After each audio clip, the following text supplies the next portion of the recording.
موضوع پر گفتگو کرنے سے پہلے میں یہاں موجود تمام مہمانان گرامی اور ہمارے جو ساتھی ہیں، چاہے ان کا تعلق راولہ کوٹ سے ہو، باغ سے ہو، مظفر آباد سے ہو یا پاکستان سے ہو، سب کو خوش آمدید بھی کہتا ہوں اور ان کا شکر گزار بھی ہوں۔ اللہ تعالیٰ آپ کا آنا قبول فرمائے۔ ہمارا جتنا بھی وقت ہے اللہ تعالیٰ اس کا بدلہ ہمیں آخرت میں عطا فرمائے۔ جہاں تک بات ہوئی ہے، عمران بھائی نے بات کر دی، ان کا ایک حسن ظن ہے۔ فارسی میں کہتے ہیں کہ من آنم کہ من دانم۔ یقیناً میں اس تعریف اور توصیف کے قابل بھی نہیں ہوں اور نہیں بھی کرنی چاہیے، اس لیے کہ یہ نفس جو ہے انسان کا، یہ تگڑا ہونا شروع ہو جاتا ہے۔ وہ مشقت آپ نے کی ہو، میں نے کی ہو، ایک دوسرے کے حق میں دعا کرتے رہنا چاہیے کہ اے اللہ اس مشقت کو قبول فرما اور ہماری آخرت کے لیے ذخیرہ فرما۔ بہرحال شکر بھی ادا کرنا چاہیے کہ نبی صلی اللہ علیہ وسلم نے سیدنا علی کرم اللہ تعالی وجہ سے فرمایا کہ لَإِن يَهْدِيَ بِكَ اللَّهُ رَجُلًا وَاحِدًا خَيْرٌ مِّنْ حُمُرِ النَّعَمِ، کہ اگر آپ کی وجہ سے کسی ایک آدمی کو روشنی مل جائے، راستہ مل جائے، ہدایت مل جائے، تو یہ سرخ اونٹوں کے گلے سے بہتر ہے۔ تو اس سے ایک درجے میں یہ ہے کہ انسان کا جو جذبہ ہے اس کو مہمیز بھی ملتی ہے۔ بہرحال اللہ تعالیٰ قبول فرمائے اور جو حسن ظن ہے۔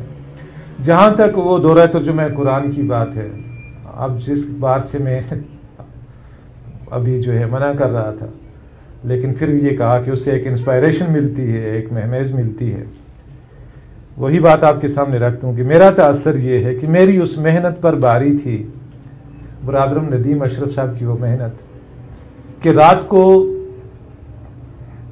ترجمہ قرآن میں اسی جگہ پہ جو ہے وہ شریک رہنا، اور صبح سحری کے وقت کافی آگے یہ جو الہدا انٹرنیشنل ہے وہاں سے چل کے ہاؤسنگ اسکیم سے سحری کے وقت پھر میرے لیے جناب سحری لے کے حاضر ہو جانا، اور پھر یہاں سے دوبارہ پیدل اسی طرف رواں دواں ہونا۔ تو مجھے اپنی وہ محنت مشقت بہرحال کوئی اتنی زیادہ جو ہے وہ قابل ستائش نظر نہیں آتی تھی جتنا ان کا ایثار تھا۔ اور اللہ تعالیٰ قبول فرمائے، جو انہوں نے اپنی نوکری چھوڑی ہے سعودیہ سے، اس کے پیچھے بھی یہی مشن تھا کہ ہم اس دعوت کو جو ہے بڑے پیمانے پر ان لوگوں تک کم از کم پہنچا دیں جو ہمارے ہم جولی ہیں، ہم عمر ہیں، ہمارے ساتھ کے کھیلے پلے بڑے ہیں۔ تو اس کے لیے انہوں نے وہاں سے جو ہے قربانی بھی دی، ہجرت بھی کی۔ اللہ تعالیٰ وہ بھی قبول فرمائے۔ پھر عمران بھائی کا معاملہ تھا، انہوں نے بھی، آپ تو جانتے ہیں سردار ہو اور راولہ کوٹ کا سردار ہو، اور وہ ویکیوم کلینر لے کے آئے اور آپ کے کمرے میں جو ہے آ کے کارپٹ وغیرہ اور آپ کے بیڈ جو ہیں ان کو کلین کرے، تو یقیناً اس سردار کے اندر جو ہے ایمان جو ہے وہ اٹھا کے مارتا ہوگا، معجزہ نہ ہوگا، ورنہ کہاں سردار صاحب اور کہاں کسی اور کی خدمت۔ تو یہ اصل میں وہ موتی میرے ہاتھ لگے تھے جن کے ساتھ ہم نے بس تھوڑا سا معاملہ اس طرح سے کیا ہے، جو مولانا روم فرماتے ہیں کہ ایک سنگ تراش تھا، وہ پتھر کو تراش رہا تھا تو ساتھ ہی اس کا بچہ بیٹھا ہوا تھا۔ اس بچے نے باپ سے سوال کیا کہ بابا یہ کیسے کر لیتے ہو؟ سارے پتھر ایک سے ہی ہوتے ہیں، کسی سے مرغا نکال لیتے ہو، کسی سے بندہ نکال لیتے ہو، کسی سے سانپ، کسی سے مور۔ تو اس سنگ تراش نے جواب دیا کہ بچے بات یہ ہے کہ میں تو ان کے اوپر پڑے ہوئے پردے ہٹا دیتا ہوں، باقی سب چیزیں ان کے اندر ہوتی ہیں۔ تو اصل میں ہم بھی بس وہ تھوڑا سا جو ہے اپنا ہنر دکھاتے ہیں، باقی پوٹینشیل تو ہر انسان کے اندر ہوتا ہے۔ پتھر کو آپ جلا نہیں سکتے، لکڑی جل جاتی ہے۔ اسی طرح وہ شخص جس کے سامنے آپ ایک دعوتی جو ہے حرکت یا موٹیویشن کے حوالے سے پہنچتے ہیں اور اس کے سامنے اپنا آئیڈیا جو ہے اس کو مارکیٹ کرتے ہیں، رکھتے ہیں، تو وہ اس کو جانچتا ہے، پرکھتا ہے، تولتا ہے، اور پھر اس کے بعد وہ خیر اس کے اندر ہوتا ہے، اگر وہ چیز اس کو اپیل کرتی ہے تو وہ اس کے ساتھ شامل ہو جاتا ہے، لبیک کہتا ہے۔ تو یہاں کی کہانی تو یہ تھی۔ باقی یہ جو عنوان ہے ہجرت، جہاد اور عزم نو، اس میں اگر خالصتاً جو ہے معلومات کے حوالے سے بات کی جائے تو سب کو معلوم ہی ہے ہجرت کے کیا معنی ہیں، جہاد فی سبیل اللہ۔ ابھی اس پہ میرے جو ہے پیشرو جو تھے 2 بھائی، انہوں نے روشنی ڈالی ہے، ثاقب الطاف صاحب اور احسن بھائی۔ اس پہ مزید گفتگو شاید اس پہلو سے میں نہ کروں، لیکن یہ ہے کہ ایک واقعہ ہوا ہے کافی بڑا ہماری زندگیوں کے، یوں سمجھے کہ متاع دین و دنیا ہماری لٹ رہی تھی، تو ایک حادثہ ہوا ہے، تو ہم نے اپنا بہت کچھ قربان کیا ہے۔ اس پس منظر میں شاید تھوڑی سی بات آپ کے سامنے آ جائے، کچھ لوگوں نے بات بھی کی تھی۔ بہرحال جو تلاوت کی ہے میں نے آپ کے سامنے، اس کا تعلق جڑتا ہے اس کے ساتھ۔ ترجمہ اس کا یہ ہے، سورہ نحل کی آیت نمبر 110 ہے، ثم ان ربک للذین ہاجروا من بعد ما فتنوا، بے شک پھر آپ کا رب ان لوگوں کے لیے جنہوں نے آزمائے جانے کے بعد ہجرت کی۔ یہ آزمائش اللہ کی طرف سے بھی ہوتی ہے اور اللہ کی مخلوق کی طرف سے بھی ہوتی ہے، اس پہ بعد میں بات کریں گے۔ لیکن پھر اس آزمائش کے بعد ایسا نہیں ہے کہ کوئی جو ہے مشکل آئی تو پیچھے ہٹ کے بیٹھ گئے، یا کہیں آس امید تھی اور وہاں سے آس ٹوٹی اور بالکل ہی بے آس اور جناب مایوس ہو کے بیٹھ گئے، ایسا بھی نہیں ہے۔ ثم جاہدوا وصبروا، وہ پھر نئے عزم کے ساتھ کھڑے ہو گئے، پھر مجاہدہ کیا، پھر اپنے آپ کو جو آمادہ کیا، پھر جو ہے وہ نئے عزم کے ساتھ اور ارادے کے ساتھ، نئے ہدف کے ساتھ، اور اس نصب العین کو جو ہے دوبارہ تازہ کرتے ہوئے پھر چل پڑے۔ ان ربک من بعدها لغفور رحیم، تو اللہ سبحانہ و تعالی یقیناً ان آزمائشوں کے بعد، ان امتحانات کے بعد یقیناً بخشنے والا ہے، لغفور، یقیناً بخشنے والا ہے، گناہوں کو ڈھانپنے والا ہے، مہربان ہے۔ جہاں تک ان کا ہجرت اور جہاد کا تذکرہ ہے، ہمیں قرآن میں ملتا ہے، جا بجائی ملتا ہے، احادیث میں بھی ملتا ہے۔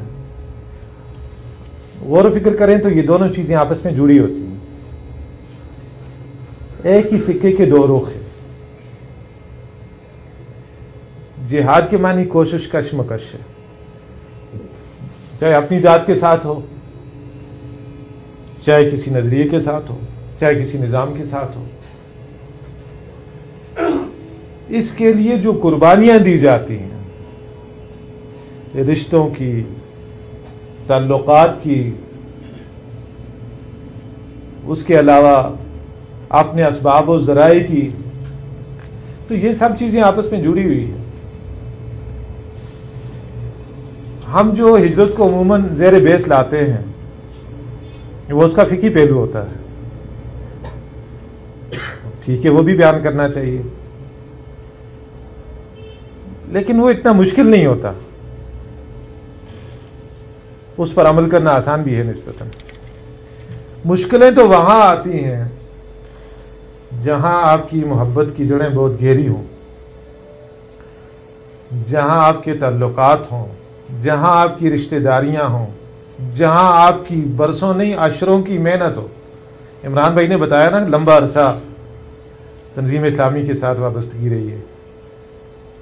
میری عمر آج 50 برس ہے، لیکن میں بوڑھا نہیں ہوں۔ انہوں نے کہا عمر کس عرصے میں؟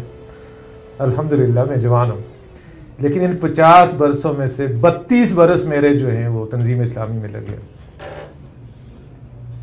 اور اللہ قبول کرے، اللہ کے لیے لگائے، نہ کسی کو خوش کرنے کے لیے، نہ کوئی جو ہے مفاد حاصل کرنے کے لیے، بلکہ یہ بات بھی آن ریکارڈ رہے کہ مرکز سے آئی ہوئی تنخواہ میں نے واپس کی تھی۔ راجہ اکرم صاحب ڈاکٹر ضمیر اختر صاحب کے والد حیات ہیں، شمس الحق اعوان صاحب حیات ہیں، خالد صاحب کی اللہ لمبی عمر کرے، برکت دے، صحت دے، وہ بھی موجود ہے۔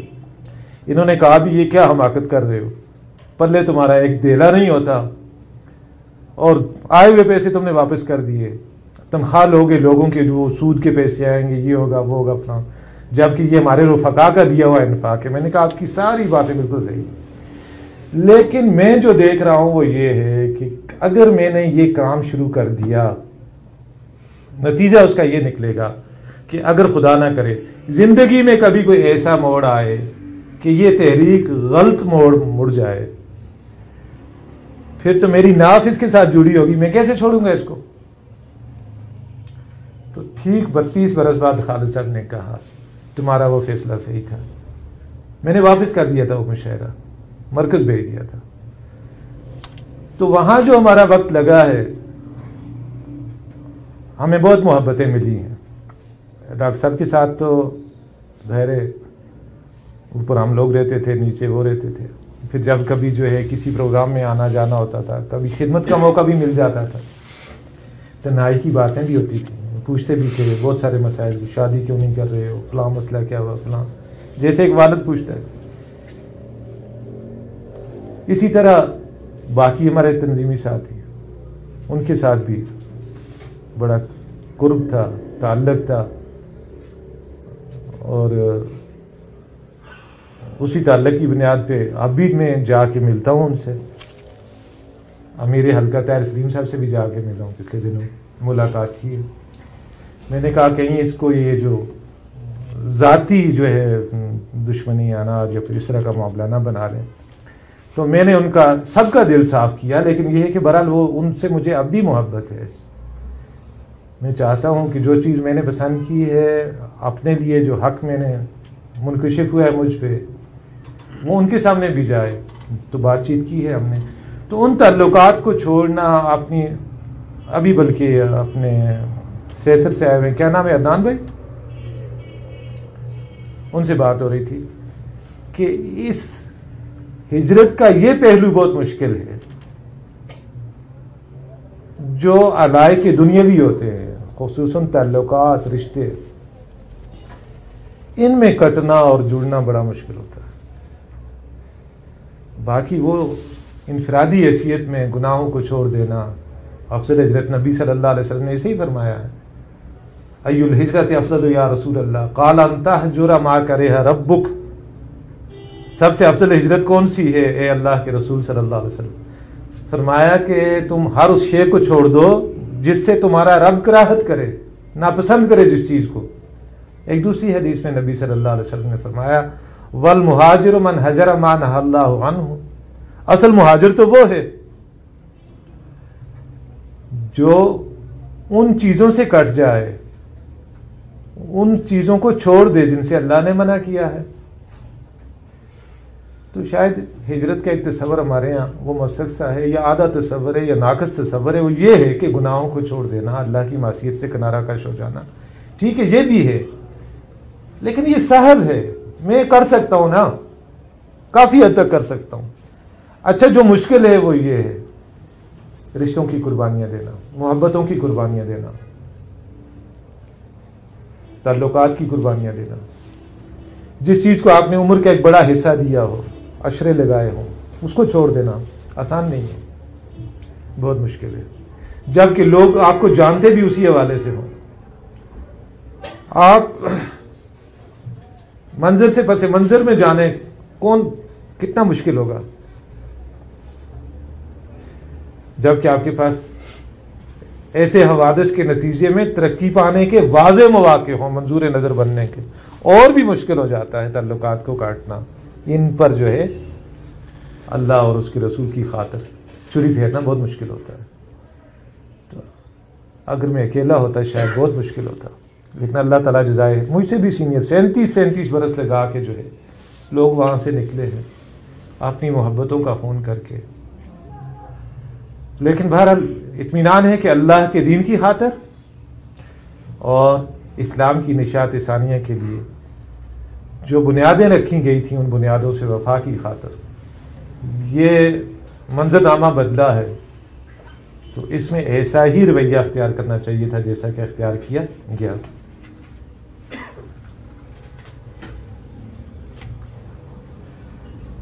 اب اس ہجرت اور جہاد کا جو باہمی تعلق ہے، اس میں ایک بات یہ بھی ہے کہ ہم کہیں سے کٹتے ہیں اور کہیں جڑتے ہیں، تو بندہ مومن کے سامنے وہ بنیاد کیا ہونی چاہیے کہ جس بنیاد پر وہ کہیں سے کٹے اور کہیں جڑے. دنیاوی اعتبار سے جو بہترین مقصد ہو سکتا ہے وہ ہے کہ اللہ کا کلمہ سر بلند ہو جائے، اللہ کا دین غالب ہو جائے، یہ اللہ کی زمین جسے اللہ نے بفرمان نبوی کہ اللہ نے اس زمین کو میرے لیے مسجد بنایا ہے، یہ مسجد ہماری مسجدوں کا دیکھیں نا، وہ کچھ مسجدوں کے لوگ کچھ دوسرے لوگوں کے بارے میں کیا کہتے ہیں کہ سنا ہو، آپ نے بھی سنا ہوگا کہ کتا آ جائے مسجد میں تو مسجد کو دھو تو مسجد پاک ہو جائے گی، لیکن فلاں آ جائے تو مسجد کا فرش اکھیڑو تب جا کے وہ پاک ہوگی. اتنے غیور اپنے گروہی معاملات میں، اتنے حساس، اور اللہ کے دین کے معاملے میں یہ زمین جسے اللہ نے امت محمدیہ علیہ صاحب الصلوۃ والسلام کے لیے مسجد بنایا تھا، یہ غیر مسلموں کو چھوڑے مسلمانوں کے گناہوں سے اٹی پڑی ہے، ان کی غداریوں سے، ان کی بے وفائی سے. ہے ایسا کہ نہیں؟ وہ جو حدیث ہم سنتے ہیں ابو سعید خدری رضی اللہ تعالیٰ عنہ کی روایت کہ من رآ منکم منکرا، تم میں سے جو کوئی کسی منکر کو دیکھے، اس میں کوئی تخصیص تو نہیں ہے نا، تعمیم ہے، کوئی برائی چھوٹی ہو بڑی ہو، سمجھوتا نہیں کرنا ہے کہ چھوٹی برائی ہے ٹھیک ہے چلو جانے دو کرنے دو. من رآ منکم منکرا فلیغیرہ بیدہ فإن لم يستطع فبلسانه فإن لم يستطع فبقلبه وذلك ضعف الایمان. دل میں آپ برائی کو برائی سمجھتے ہیں تو یہ کمزور ترین درجہ ہے ایمان کا، یعنی حالات موافق نہیں ہے کہ آپ زبان کھولیں، اختیار نہیں ہے کہ آپ بدلیں اس کو، تو یہی کر سکتا ہے بندہ قہر درویش بھرت جانے درویش، خود ہی جو ہے خون کے گھونٹ بھی ہے. لیکن آج صورتحال یہ ہے کہ اب تو برائیاں بہت ساری مشرف با اسلام ہو چکی ہیں ماڈرنزم کے نام پہ. وہ کہیں دو بچے آپس میں جو ہے وہ گفتگو کر رہے تھے، پتہ ہے کیا گفتگو تھی؟ کہہ رہے تھے کہ ان کی یہ بالکل غریب لوگ ہیں، میری بچیوں کی رخصتی ہوئی نا، بچے آپس میں باتیں کر، یہ بالکل غریب لوگ ہیں. اچھا میرے کان میں بات پڑ گئی، انہیں پتہ نہیں تھا کہ یہ اسی گھر کا جو ہے نگہبان اللہ نے بنایا ہوا ہے، چرواہا بنایا ہوا ہے اس کو. میں نے کہا بچوں کیوں کیا مسئلہ ہوا؟ کہتے نا دیکھیں نا ڈھول والے بھی نہیں آئے، کوئی جو ہے یہاں ہڈی ٹپا ہوا ہی نہیں ہے، کوئی مہندی بھائیوں ہوئے ہی نہیں ہے، تو غریب ہی ہوئے نا. اس طرح کی باتیں بھی جو ہے یہ بھی ہم نے سٹینڈرڈ ڈیفائن کر دیے ہیں. یہ چیزیں اب مشرف با اسلام ہو چکی ہیں. باقی تو چھوڑیں وہ جو ٹرینڈ ہیں اس وقت زمانے کے، ان کو تذکرہ ہی نہ کریں. وہ تو دنیا کہیں سے کہیں پہنچ گئی ہے. میں وہ حیرت ہوں کہ دنیا کیا سے کیا ہو جائے گی. کچھ باتیں یہاں کرنے کی جو ہے وہ ظاہر نہیں ہوتی، لیکن میں جو کچھ دیکھ رہا ہوں نا تعلیمی اداروں میں بحیثیت مدرس، آپ سوچ نہیں سکتے اگلے 10 برس میں کتنی بڑی تباہی آنے والی ہے، آپ کے وہم و خیال میں بھی نہیں ہے. جب بیٹے اپنے باپوں کے گلے پکڑیں گے، گریبان پکڑیں گے، اور بیٹیاں اپنی ماؤں کی جو ہے اوڑھنیاں اتاریں گی، پھر آپ کو سمجھ آئے گی. تو من رآ منکم منکرا فلیغیرہ، اس ضعیف ترین درجے سے بھی ہم نیچے چلے گئے. ارگا کہیں ہے نہیں ہے، کہانیاں ہیں. ایمان تو کوئی اور ہے، نایاب سی چیز ہے.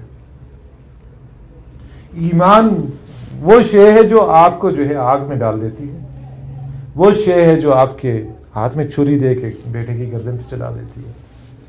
لیکن یہ تو بڑے لوگ تھے نا، چنیدہ لوگ تھے۔ اگر اپنی سطح پہ آ جائے تو ہم سے بھی تو کچھ مطلوب ہے۔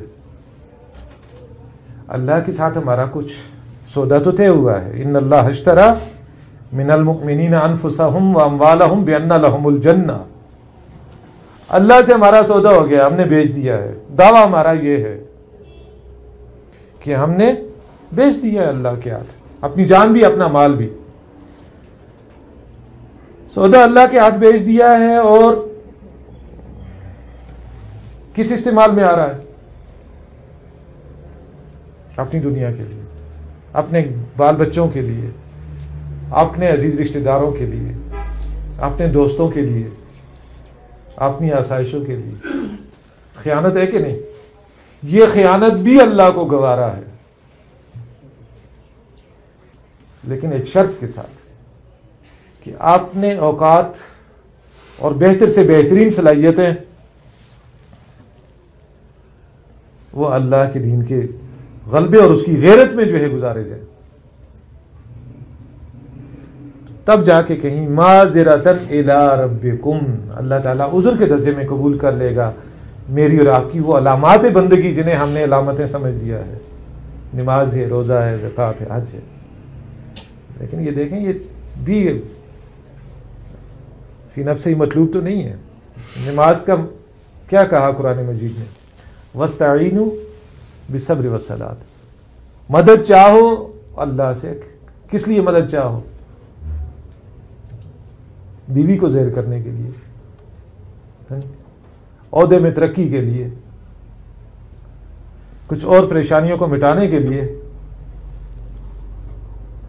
اگلی آیت میں کیا ہے؟ وَلَا تَقُولُوا لِمَن يُقْتَلُ فِي سَبِيلِ اللَّهِ أَمْوَاتٌ، وہ مدد بذریعہ نماز حاصل کرنی ہے اللہ کے دین کی سربلندی کے لیے۔ یاد کریں سیدنا ابو بکر صدیق رضی اللہ تعالیٰ عنہ کا پہلا خطبہ جو انہوں نے خلافت سنبھالتے ہی دیا تھا۔ وہ کبھی موقع ملے تو خلفاء کے خطبے پڑھیے،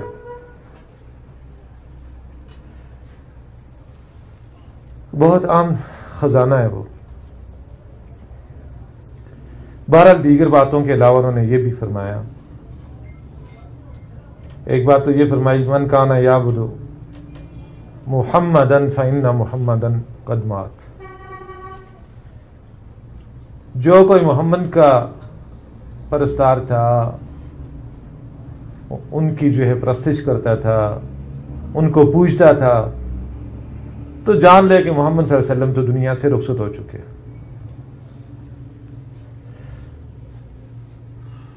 وَمَنْ كَانَ يَعْبُدُ اللَّهَ فَإِنَّ اللَّهَ حَيٌّ لَا يَمُوتُ، اور جو کوئی اللہ کا بندہ ہے،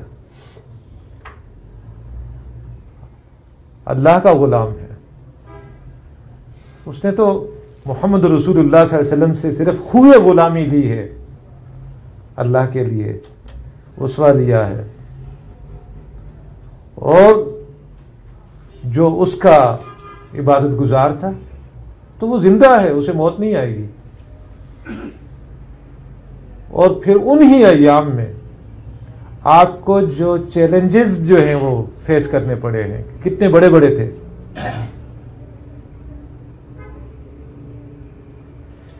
وہ مدعیان نبوت، وہ کہتے ہیں پیتی ملنگا تے چڑھ گئی ملنگڑیاں نو، وہ مردوں کو تو چھوڑیں، ایک عورت بھی جو ہے وہ کھڑی ہو گئی تھی، یعنی ایک ٹرینڈ چل پڑا تھا کہ نبی بننا ہے۔ اس سے بڑے فائدے ہوتے ہیں، لوگ جانے دینے کے لیے تیار ہو جاتے ہیں۔ نبی صلی اللہ علیہ وسلم کے دیکھا نا صحابہ کو، پانی نیچے نہیں گرنے دے رہے ہیں، لہاب نیچے نہیں گرنے دے رہے ہیں،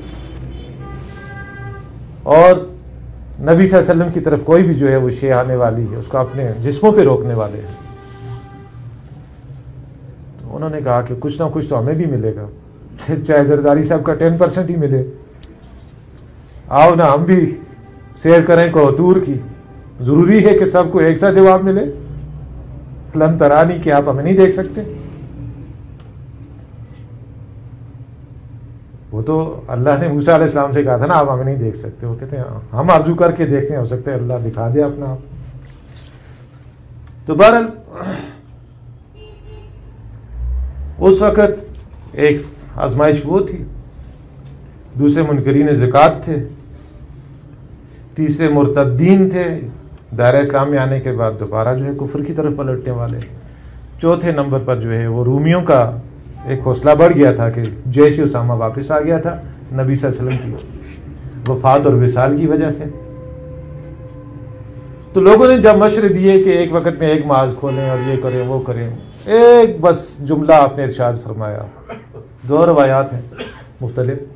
ایبدل الدین وانا حی، دین بدل دیا جائے اور میں جیتا رہوں، نہیں ہو سکتا. بلکہ وہ مدعیان نبوت کے خلاف تو جو لوگ بھیجے، کہا کہ اگر یہاں مدینے میں آ کے مجھے جو ہے درندے چیر پھاڑ جائیں، اس کی پرواہ نہیں کرنا، جاؤ جا کے ناموس رسالت پہ قربان ہو جاؤ، بچاؤ، اس کا تحفظ کرو. یہ جو ردائے نبوت ہے اس کو جو تار تار کیا جا رہا ہے، اس سے بڑا فتنہ تو کوئی نہیں ہے نا. یہ فتنہ دجالیت کی ہی کڑیاں ہیں.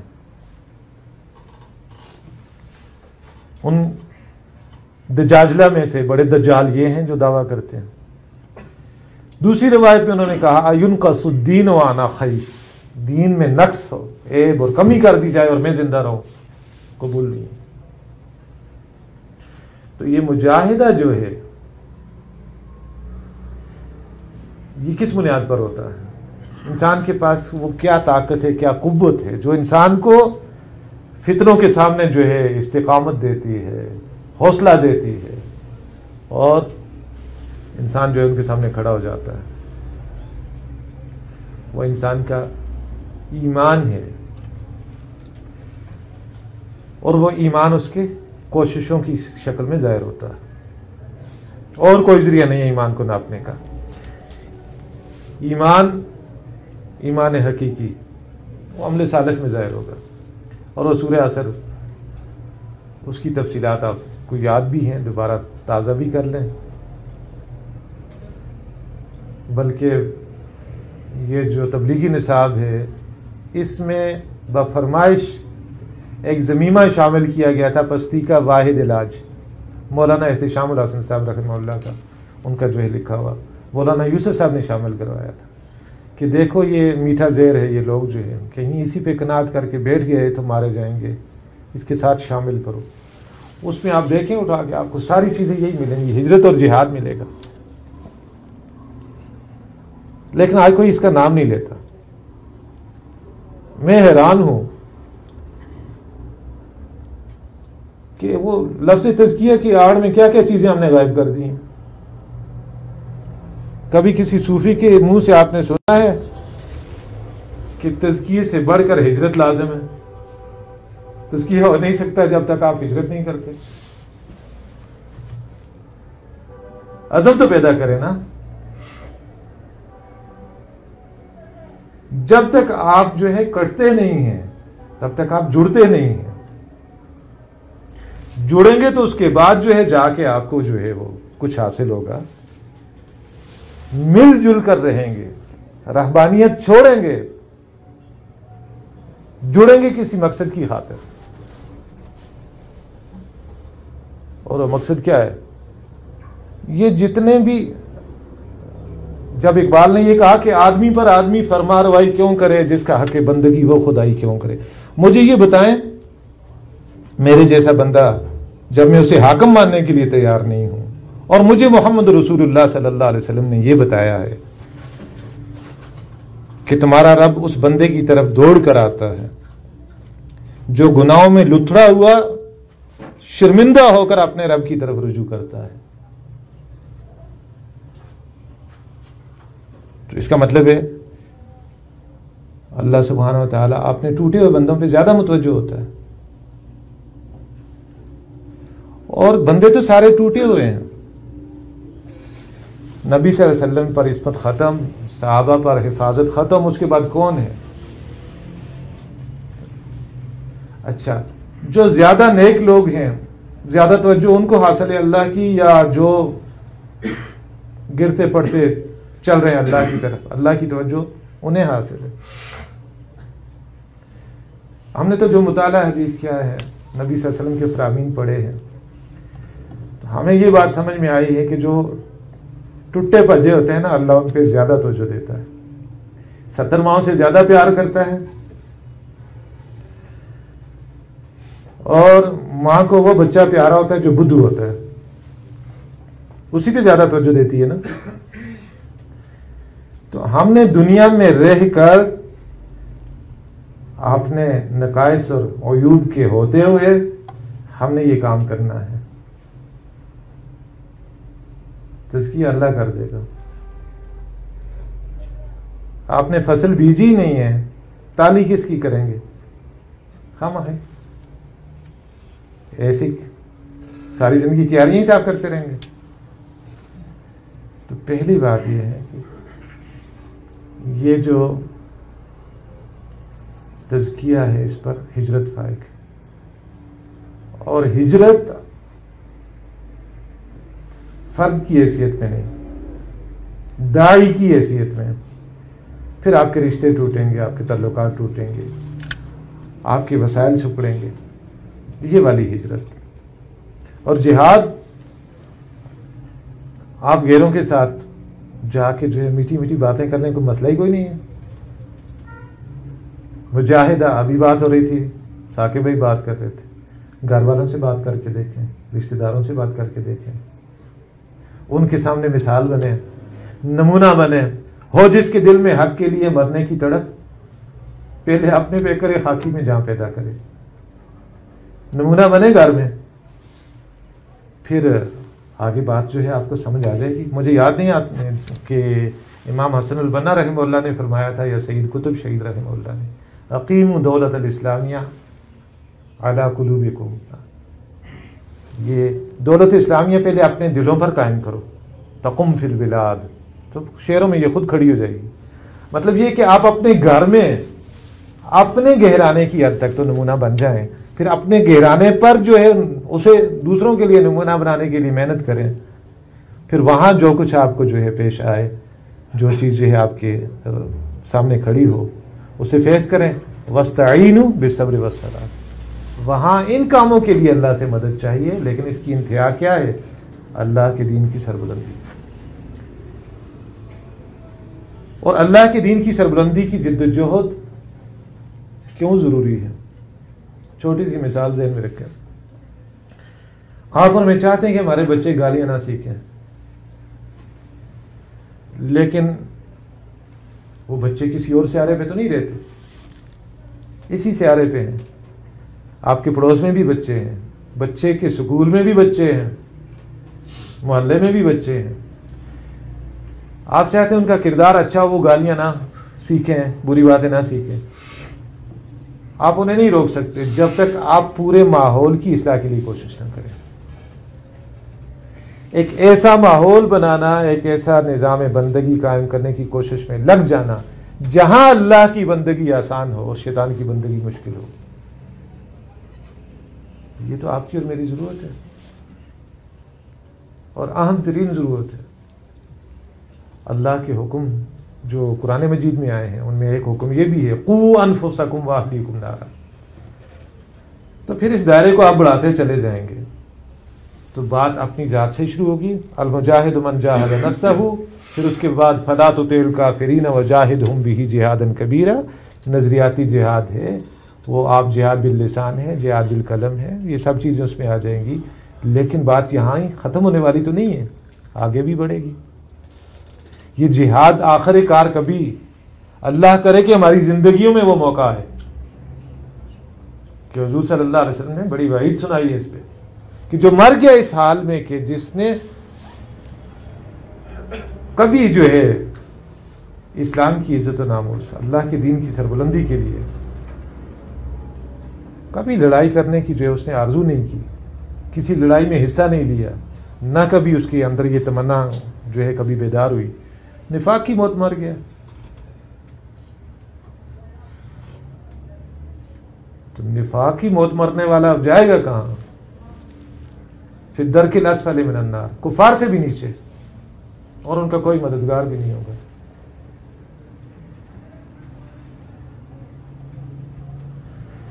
تو یہ بہت سارے پہلوؤں سے آپ انہیں دیکھیں، بات وہیں پہنچتی ہے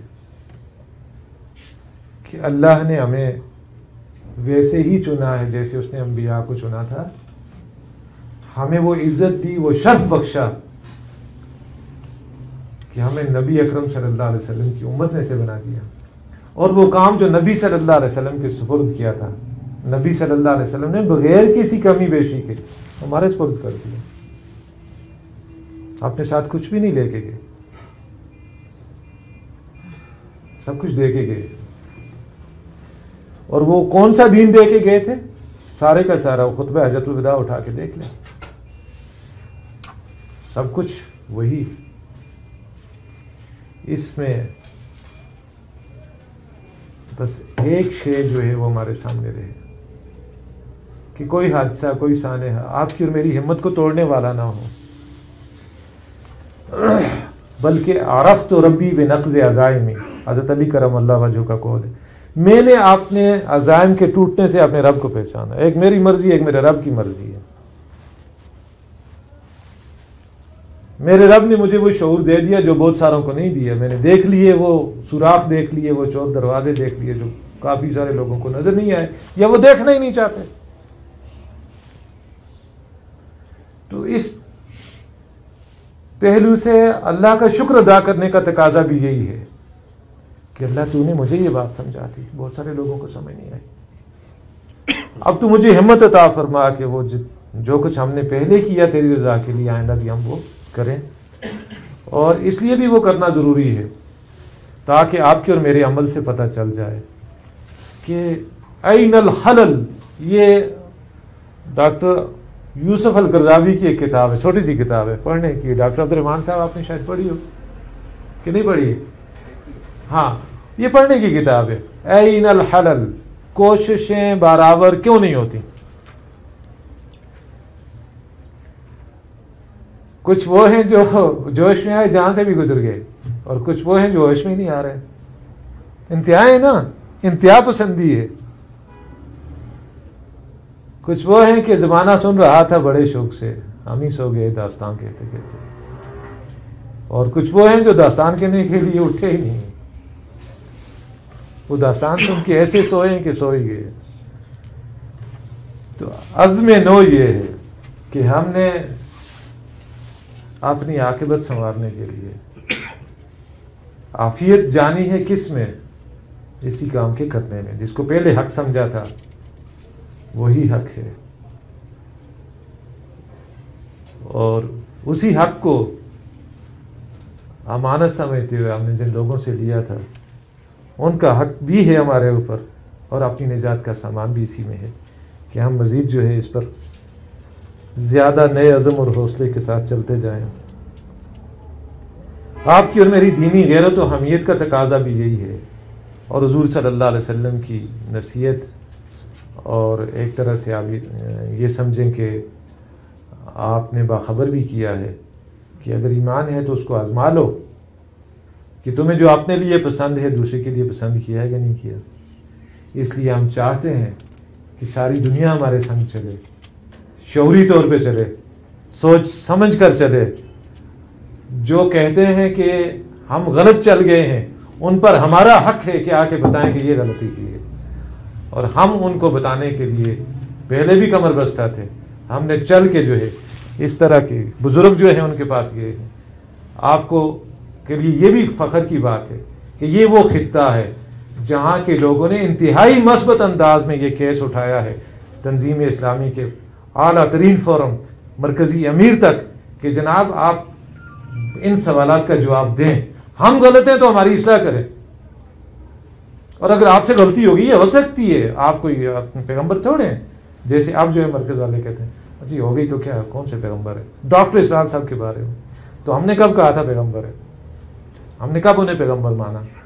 لیکن آپ تو لوگوں کو پیغمبر نہ بنائے نا، آپ تو اس مقام پہ نہ پہنچائیں کہ کوئی سوال نہیں کر سکتا امیر محترم سے، کوئی انہیں کسی معاملے میں فریق نہیں بنا سکتا.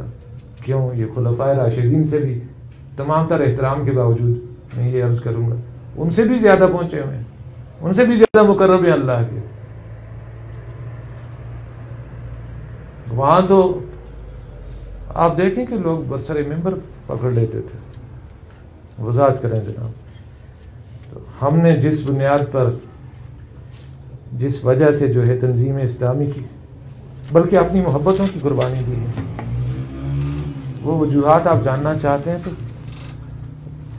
بیٹھیں گے انشاءاللہ کھانا کھا کے. کچھ کمی رہ گئی ہے تو میں آپ کے سامنے رکھوں گا. اللہ تعالی ہمیں اپنے ہی راستے کا مہاجر بنائے، اپنے ہی راستے کا مجاہد بنائے، اور اللہ ہماری زندگیوں میں وہ دن لائے کہ حضور صلی اللہ علیہ وسلم کی وہ تمنا ہمارے وجود پر ظاہر ہو. لَوَدِدْتُ أَنْ أُقْتَلَ فِي سَبِيلِ اللَّهِ ثُمَّ أُحْيَا ثُمَّ أُقْتَلْ ثُمَّ أُحْيَا ثُمَّ. اللہ ہمیں جو ہے وہ تو اس حال میں اٹھا کہ ہمارے گناہوں کا کفارہ بن جائے، تیری دی ہوئی جان تیرے راستے میں قربان ہو جائے. اللہ تعالی ہمیں اس حال میں اٹھا، اور اللہ تعالی ہمیں مدد فراہم فرما نماز کے ذریعے سے، صبر کے ذریعے سے. اور صبر کون سا؟